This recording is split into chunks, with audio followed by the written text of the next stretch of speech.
ಈ ತಿಂಗಳ ವಿಷಯ ಕೊನೆ ದಿನ ಅಂತ ನಾನು ಹೇಳ್ತೀನಿ. ಏನು ಕ್ರೀಡಾ ವಿಷಯಕ್ಕೆ ಸಂಬಂಧಪಟ್ಟ ಥೀಮನ್ನು ಕೊಟ್ಟಿದ್ರು, ಆಗಸ್ಟ್ ಕೊನೆ ವಾರದ್ದು. ಈ ದಿನ ನಮ್ಮ ಮಕ್ಕಳು ಸುಮಾರು ಜನ ರೆಡಿಯಾಗಿ ಬಂದಿದ್ದಾರೆ. ಆದರೆ ಎಲ್ಲ ಮಕ್ಕಳ ಹತ್ರನೂ ಹೇಳಿಸ್ಲಿಕ್ಕೆ ಸಮಯದ ಅಭಾವ. ಸಮಯ ಇದೆ ಅಂದರೆ ಎರಡೆರಡು ನುಡಿ ಹೇಳಿಸ್ಬೋದು. ಈಗ ಮುಖ್ಯವಾಗಿ ಏನು ಹೇಳ್ಬೋದಪ್ಪ, ನೀವು ನಿನ್ನ ಹೆಸರು ಪರಿಚಯ ಮಾಡಿಕೊಡಿ. ನನ್ನ ಹೆಸರು ಮೋಹನ್ ಗೌಡ, ನಾನು 7ನೇ ವಾಲಿಬಾಲ್. ಈಗ ಟೀಮ್ ಹೇಳಿದ್ದಾರೆ, ನಿನ್ನ ಹೆಸರು ಪರಿಚಯ ಮಾಡಿಕೊಡಿ. ನನ್ನ ಹೆಸರು ಗಂಗಾಧರ್, ನಾನು ಕ್ರೀಡಾ ಸಾಧಕರಿಗೆ ನೀಡಲಾಗುವ ಇವರು ಹೇಳ್ತಕ್ಕಂಥದ್ದು ಕ್ರೀಡಾ ಸಾಧಕರಿಗೆ ನೀಡಲಾದ ಪ್ರಶಸ್ತಿಗಳು. ಒಂದು ಅರ್ಜುನ ಪ್ರಶಸ್ತಿ ಅಂತ ಬರ್ಕೊಂಡ್ ಬಂದಿದ್ದಾರೆ, ಮತ್ತೊಂದು ದ್ರೋಣಾಚಾರ್ಯ ಪ್ರಶಸ್ತಿ. ಇದನ್ನ ಹೇಳಪ್ಪ.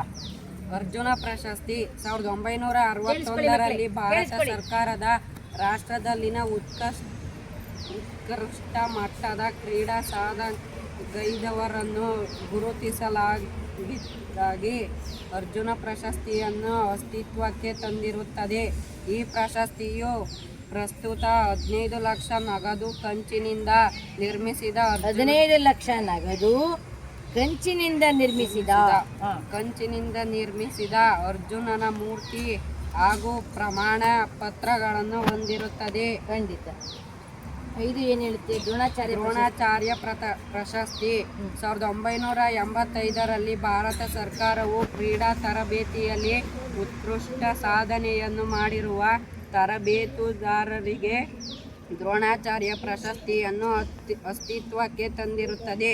ಈ ಪ್ರಶಸ್ತಿಯು ಪ್ರಸ್ತುತ 15 ಲಕ್ಷ ನಗದು, ದ್ರೋಣಾಚಾರ್ಯ, ಕಂಚಿನ ಮೂರ್ತಿ ಹಾಗೂ ಪ್ರಮಾಣ ಪತ್ರವನ್ನು ಹೊಂದಿರುತ್ತದೆ. ಭಾರತದಲ್ಲಿ ಉತ್ತಮ ಕ್ರೀಡಾಪಟುಗಳನ್ನು ಸೃಷ್ಟಿಸುವಲ್ಲಿ ಕ್ರೀಡಾ ತರಬೇತುದಾರರಿಗೆ ಪ್ರೇರಣೆ ನೀಡುವುದು ಹಾಗೂ ಭಾರತದ ಕ್ರೀಡಾ ಸಾಧನೆಯನ್ನು ಹೆಚ್ಚಿಸುವುದು ಈ ಪ್ರಶಸ್ತಿಯ ಬಹುಮುಖ್ಯ ಉದ್ದೇಶವಾಗಿರುತ್ತದೆ. ಪ್ರಶಸ್ತಿ ನೀಡಲಾಗುವ ಹಿಂದಿನ 3 ವರ್ಷಗಳಲ್ಲಿ ಕ್ರೀಡಾ ತರಬೇತುದಾರರು ಗೆದ್ದಿರುವ ನಿರಂತರವಾದ ಸಾಧನೆಗಳನ್ನು ಇಲ್ಲಿ ಪರಿಗಣಿಸಲಾಗುತ್ತದೆ. ಭಾರತದಲ್ಲಿ ಕ್ರೀಡೆಯನ್ನು ಸುಧಾರಿಸುವಲ್ಲಿ ತಮ್ಮ ಜೀವನವನ್ನು ಮುಡಿಪಾಗಿಟ್ಟುವವನ್ನು ಗುರುತಿಸಲು ಈ ಪ್ರಶಸ್ತಿ ಅತ್ಯಂತ ಸಮರ್ಪಕ. ಖಂಡಿತ. ಇವನು ದ್ರೋಣಾಚಾರ್ಯ ಪ್ರಶಸ್ತಿ ಮತ್ತು ಅರ್ಜುನ ಪ್ರಶಸ್ತಿಯ ಬಗ್ಗೆ ಮಾತನಾಡಿದ್ದೇನೆ, ಪರವಾಗಿಲ್ಲ. ಇದನ್ನು ನಾನು ಶೀಟಲ್ಲಿ ಬರ್ಕೊಂಡು ಕೊಡಬೇಕಾಗುತ್ತೆ. ನೆಕ್ಸ್ಟ್, ನೀನು ಯಾವ ವಿಷಯದ ಬಗ್ಗೆ ಮಾತನಾಡ್ತೀಯಪ್ಪ? ಹುಲಿ ಮತ್ತು ಹಸು. ಓದಪ್ಪ. ಹುಲಿ ಮತ್ತು ಹಸು ಈ ಕ್ರೀಡೆ ಬಗ್ಗೆ ಮಾತನಾಡ್ತಾನೆ, ಓದ್ತಾನೆ. ಹೇಳಪ್ಪ ಜೋರಾಗಿ. ಒಂದು ವೃತ್ತವನ್ನು ರಚಿಸುವುದು. ವೃತ್ತದ ಮೇಲೆ ವಿದ್ಯಾರ್ಥಿಗಳನ್ನು ಒಬ್ಬರ ಪಕ್ಕ ಒಬ್ಬರು ಕೈ ಹಿಡಿದು ನಿಲ್ಲಬೇಕು. ಅವರಲ್ಲಿ ಒಬ್ಬ ಹುಲಿ, ಇನ್ನೊಬ್ಬ ಹಸು. ಹುಲಿಯಾದವನು ವೃತ್ತದ ಹೊರಗೆ, ಹಸುವಾದವನು. ಹುಲಿ ಮತ್ತು ಹಸುವಿನ ಆಟ ನೋಡಿದಿರಲ್ವಾ? ಶಿಕ್ಷಕ ಪೀಪಿ ಊದಿದ ತಕ್ಷಣ ಹುಲಿಯು ಹಸುವನ್ನು ಹಿಡಿಯಲು ಪ್ರಾರಂಭಿಸುವುದು. ಹಸುವು ತಪ್ಪಿಸಿಕೊಳ್ಳಲು ವೃತ್ತದ ಹೊರಗೆ ಓಡಾಡಲು ಅವಕಾಶ ಉಂಟು. ಆದರೆ ಹುಲಿಗೆ ಹೊರಗೆ ಸ್ವೇಚ್ಛೆಯಾಗಿ ಹೋಗದಂತೆ ವಿದ್ಯಾರ್ಥಿಗಳು ತಡೆಯಬೇಕು. ಹುಲಿಯು ಕೈಗಳ ಕೆಳಗಿಂದ ಅಥವಾ ಮೇಲಿಂದ ನುಗ್ಗಿ ಹೋಗಬಹುದು. ಹುಲಿಯು ಹಸುವನ್ನು ಹಿಡಿದರೆ ಹಸುವು ಹುಲಿಯಾಗುವುದು. ಹುಲಿಯಾಗಿದ್ದವನು ಹಸುವಾಗಿ ಮಾರ್ಪಾಡು ಮಾಡಿ ಹೀಗೆ ಒಬ್ಬನನ್ನು ಹಸುವಾಗಿ ಇನ್ನೊಬ್ಬನನ್ನು ಹುಲಿಯನ್ನಾಗಿ ಮಾರ್ಪಾಡು ಮಾಡುತ್ತಾ ಆಟವನ್ನು ಮುಂದುವರೆಸುವುದು.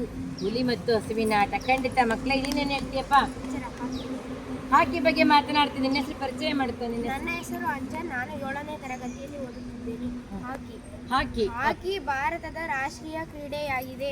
ಹಾಕಿ ಹೊರಾಂಗಣ ಕ್ರೀಡೆಯಾಗಿದ್ದು ಇದನ್ನು ಮಕ್ಕಳು ಮತ್ತು ವಯಸ್ಕರು ಬಹಳ ಉತ್ಸಾಹದಿಂದ ಆಡುತ್ತಾರೆ.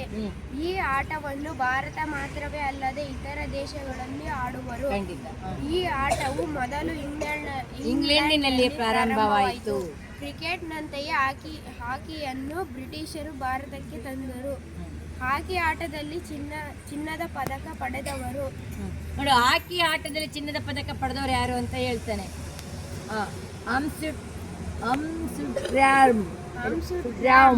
ಚಿನ್ನದ ಪದಕ ಬಂದ ವರ್ಷ 1928ರಲ್ಲಿ ಆಮ್ಸ್ಟರ್ಡ್ಯಾಮ್ ಅಂತಕ್ಕಂಥವ್ರಿಗೆ ಬಂದಿದೆ. Los Angeles. ಚಿನ್ನದ ಪದಕ ಬಂದ ವರ್ಷ 1937ರಲ್ಲಿ ಲಾಸ್ ಏಂಜಲೀಸ್ಗೆ ಬಂದಿದೆ. ಬರ್ಲಿನ್ ಬರ್ಲಿನ್ ಚಿನ್ನದ ಪದಕ ಬಂದ ವರ್ಷ 1936. ಲಂಡನ್ಗೆ ಚಿನ್ನದ ಪದಕ ಯಾವಾಗ ಬಂತು? 1948. ಎಲ್ಸಿಂಕ್ ಚಿನ್ನದ ಪದಕ ಬಂದ ವರ್ಷ 1952. ಮೆಲ್ಬೋರ್ನ್ ಚಿನ್ನದ ಪದಕ ಬಂದ ವರ್ಷ 1956. ಟೋಕಿಯೋ ಚಿನ್ನದ ಪದಕ ಬಂದ ವರ್ಷ 1964. ಪರವಾಗಿಲ್ಲ, ಆಕೆ ಬಗ್ಗೆ ಒಂದು ಸ್ವಲ್ಪ ಪತ್ತೆ ಹಚ್ಕೊಂಡು ಇಲ್ಲಿ ಏನಾಗಬೇಕಂದ್ರೆ ವಿಷಯವನ್ನ ಪತ್ತೆ ಹಚ್ಚಿ ಬಂದಿಲ್ಲಿ 2 ನುಡಿ ಹೇಳಿದ್ರೆ ನಾವು ತಿಳ್ಕೊಂತ ಹೋಗ್ತೀವಿ. ಎಲ್ಲರೂ ಓದಕ್ಕಾಗೋದಿಲ್ಲ, ಹೌದಲ್ವಾ ಮಕ್ಕಳೇ? ಖಂಡಿತ. ನೀನು ವಾಲಿಬಾಲ್ ಬಗ್ಗೆ ವಾಲಿಬಾಲ್. ನನ್ನ ಹೆಸರು ಮೋಹನ್ ಗೌಡ. ನಾನು 7ನೇ ತರಗತಿಯಲ್ಲಿ ಓದುತ್ತಿದ್ದೇನೆ. ಈಗ ಕ್ರೀಡೆಗೆ ಇವತ್ತು ಲಾಸ್ಟ್ ದಿನ. ಬಗ್ಗೆ ಹೇಳುತ್ತಿದ್ದೇನೆ.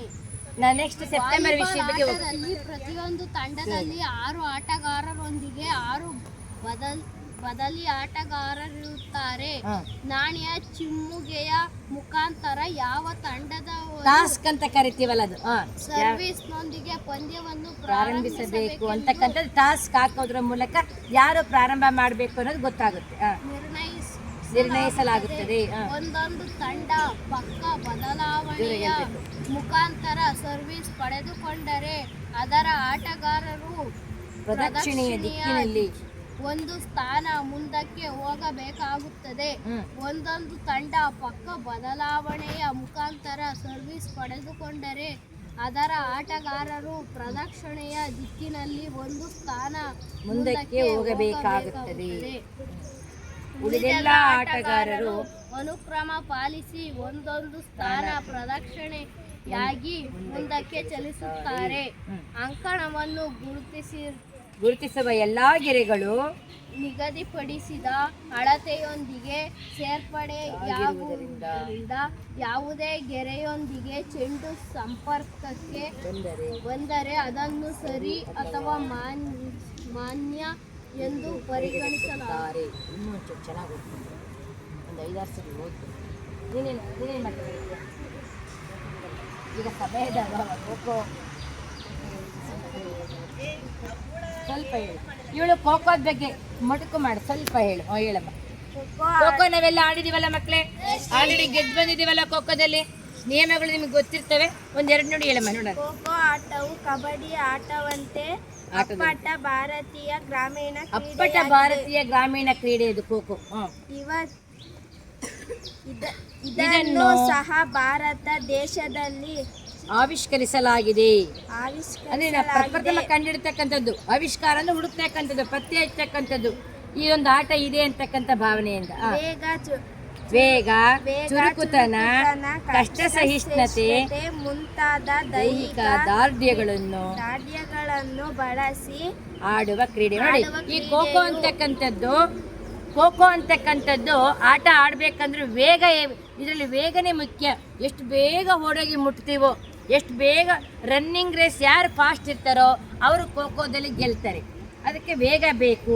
ಚುರುಕುತನ, ಇದು ಇಂಟೆಲಿಜೆನ್ಸಿ ಆಟ. ಚುರುಕಿರ್ಬೇಕು. ಹಿಂಗೆ ಓಡ್ತಾ ಇರ್ತಾನೆ, ಅಲ್ಲಾರೋ ಒಬ್ಬ ನಿಂತಿರ್ತಾನೆ ಆಟಗಾರ. 3 ಜನ ಎಂಟ್ರಿ ಹಾಕ್ತೀವಲ್ಲ, ಅಲ್ಲಿ ಅವ್ನು ಸುಮ್ಮನೆ ಎತ್ಲಾಗ ನೋಡ್ತಾ ನಿಂತ್ಕೊಂಡಿರ್ತಾನೆ, ಅವನ್ನು ಹೋಗಿ ಮುಟ್ಬೋದು. ಸೊ ಚುರುಕುತನ ಇರಬೇಕು ಈ ಆಟ ಆಡೋಕ್ಕೆ. ಕಷ್ಟ ಸಹಿಷ್ಣುತೆ ಅಂದರೆ ಅವ್ರು ಆಡ್ತಕ್ಕಂಥ ಸಂದರ್ಭದಲ್ಲಿ ನಾವು ಅವರನ್ನು ನೋಡಿದರೆ ಹುಡುಗರನ್ನ ಅವರಾಗಿರೋದಿಲ್ಲ, ಅಷ್ಟು ಫಾಸ್ಟಾಗಿ ಖೋಖೋ ಆಟ ಆಡೋದನ್ನು ನಾನು ನೋಡಿದ್ದೀನಿ. ರಾಷ್ಟ್ರ ಮಟ್ಟಕ್ಕೆ ಹೋಗಿತ್ತು. ನಾನು ಕಳೆದ ಶಾಲೆ ಕ್ಯಾತ್ಕಾನಲ್ಲಿ ಪಾವಗಡ ತಾಲೂಕಲ್ಲಿ ರಾಷ್ಟ್ರ ಮಟ್ಟಕ್ಕೆ ಹೋಗಿತ್ತು ಖೋಖೋ. ಮಕ್ಕಳೇ, ನೋಡಲಿಕ್ಕೆ ಒಂದು ಚಂದ.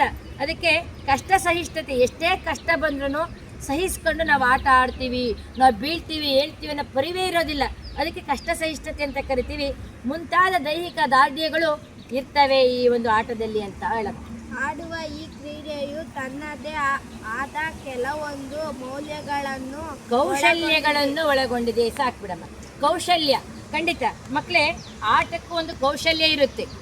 ನೋಡಿ, ಎಲ್ಲರೂ ಎಲ್ಲ ಆಟ ಆಡೋಕ್ಕಾಗೋದಿಲ್ಲ. ಕೆಲವರು ಕಬಡ್ಡಿಯಲ್ಲಿ ಮುಂದಿರ್ತಾರೆ, ಕೆಲವರು ರನ್ನಿಂಗ್ ರೇಸಲ್ಲಿ ಮುಂದಿರ್ತಾರೆ, ಕೆಲವರು ಹಾಕಿಯಲ್ಲಿ ಮುಂದಿರ್ತಾರೆ, ಕೆಲವರು ದೈಹಿಕ ಶ್ರಮ ಇಲ್ದಂಗೆ ಬುದ್ಧಿ ಆಟ ಐತಲ್ಲ, ಚದುರಂಗ ಆಟ, ಅದರಲ್ಲಿ ಕೌಶಲ್ಯ ಇರುತ್ತೆ, ಬೌದ್ಧಿಕ ಕೌಶಲ್ಯ ಅದು. ಈ ರೀತಿ ಈ ಕ್ರೀಡೆಗಳು ಅಂತಕ್ಕಂಥ ಈ ವಿಷಯವನ್ನು ಇವತ್ತಿಗೆ ಮುಗಿಸ್ತಾ ಇದ್ದೀವಿ ಮಕ್ಕಳೇ.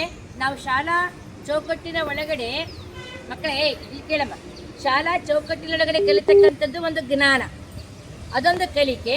ಶಾಲಾ ಹೊರಗಡೆ ಕ್ರೀಡೆಯಿಂದ ಕಲಿತಕ್ಕಂಥದ್ದು ಸಹ ಅದು ಒಂದು ಜ್ಞಾನ, ಅದು ಒಂದು ಬುದ್ಧಿವಂತಿಕೆ, ಅದಕ್ಕೂ ಅವರದೇ ಆಗಿರ್ತಕ್ಕಂಥ ಕೌಶಲ್ಯಗಳು ಬೇಕಾಗಿರುತ್ತೆ.